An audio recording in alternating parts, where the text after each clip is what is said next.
Number 62 में और 66 में गीता ज्ञानदाता स्वयं कहता है कि अर्जुन तू सर्वभाव से उस परमेश्वर की शरण में जा, उस परमेश्वर की कृपा से ही तू परम शांति को और सनातन परम धाम को प्राप्त होगा। यानी परम शांति चाहिए और शाश्वत स्थान जहाँ जाने के बाद फिर लौटकर कभी संसार में नहीं आते वो चाहिए, तो उस परमेश्वर की शरण में जा। यानी गीता ज्ञानदाता से अन्य है।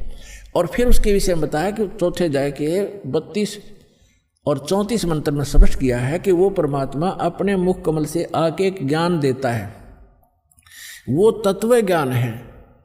उसके मुख कमल से बोली गई वाणी में, सच्चिदानंद घन ब्रह्म की वाणी में, वो यज्ञों की जानकारी यानी धार्मिक अनुष्ठानों की जानकारी विस्तार से कही गई है। वो तत्व ज्ञान है। उस तत्व ज्ञान को तो तत्वदर्शी संतों से पूछ, मैं नहीं जानता। यदि जानता होता गीता ज्ञानदाता तो एक अध्याय और बना देता। इसलिए उसने कह दिया है कि तत्वदर्शी संतों से पूछो।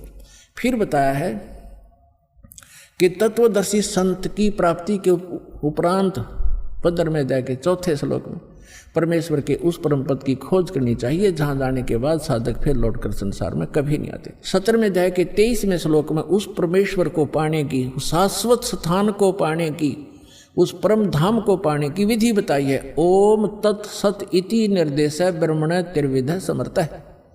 उस सच्चिदानंद घन ब्रह्म के पाने का इस 3 मंत्र के जाप का निर्देश है, फाइनल फैसला है, नथी कर।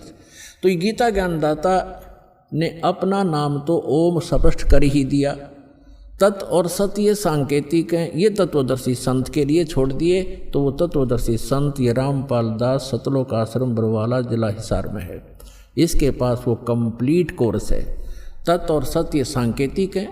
तत् ये अक्षर पुरुष का मंत्र है, ये अन्य मंत्र है, तत् नहीं है, अन्य मंत्र है। और सत ये परम अक्षर ब्रह्म का मंत्र है, जाप है, वो अन्य मंत्र है। उसको सार शब्द भी कहते हैं, सार नाम भी कहते हैं, आदि नाम भी कहते हैं। तो ये कंप्लीट कोर्स है उस परमेश्वर के पाने का।